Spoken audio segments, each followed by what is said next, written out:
To my last question, and this will also be the title of this video, is COVID-19 the end of capitalism or the revival of socialism? There's a joke here in the United States that we Marxists are very proud that we predicted 10 of the last 4 crises. So I don't want to get into the business. I don't know how, where, or when capitalism will crash. I can tell you this, and this is a perspective I share with economists in the middle and on the right. This is the worst condition of capitalism in the United States in our lifetimes. And we were saying that before the COVID crisis emerged, and now we pat ourselves on the back. We saw it coming. We could see that the inequality being generated here in the United States by capitalism was unsustainable. We could see that the ecological collapse, I don't know if you saw it, this morning was announced the worst drought in the west part of the United States in our history as a nation. I mean, we cannot continue. We have ecological unsustainability, we have inequality unsustainability, and we now have instability unsustainability.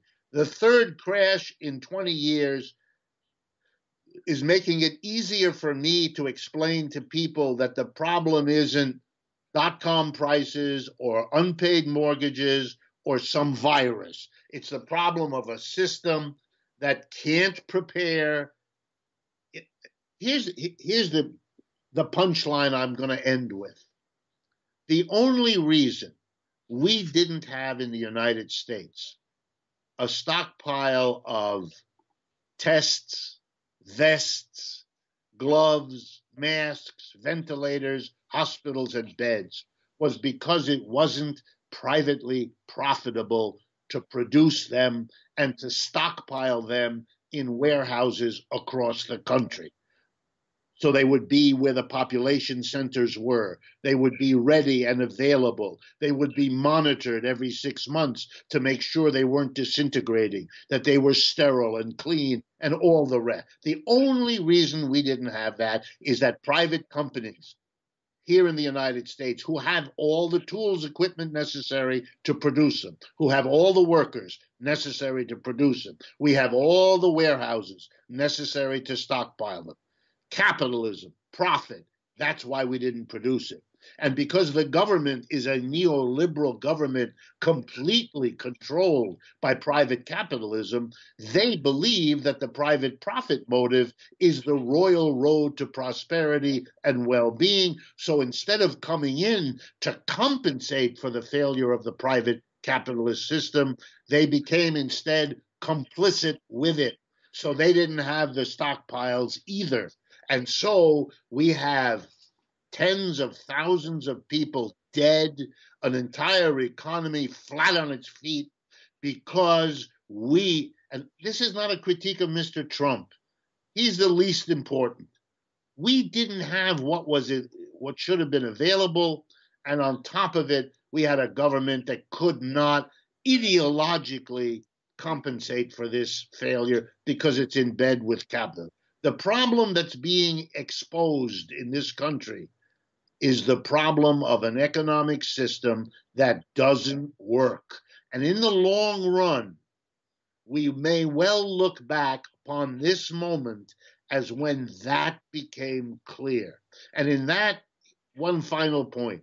In the 14th century, you had an exhausted feudalism, and suddenly rats who had fleas brought with them a plague, which came to be known as the Black Death or the bubonic plague. It killed a third of all of Europe in that time, the worst plague in human history that we know of. Here's the interesting thing. It was deadly because feudalism had exhausted people. But the impact back upon feudalism of the Black Death was the end of feudalism. The system that can't handle a virus usually dies. That's the lesson.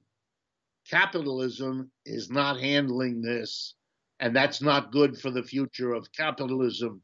But in that, I am not going to cry. I am rather going to cheer.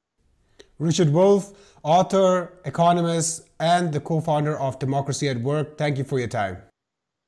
Thank you, thank you, thank you. And please send us a link. We will definitely post it and promote it. And thank you guys for tuning in today. Don't forget to subscribe to our YouTube channel by clicking on the bell below, and to donate so we can continue to produce independent and non-profit news and analysis. My name is Zain Raza. See you guys next time.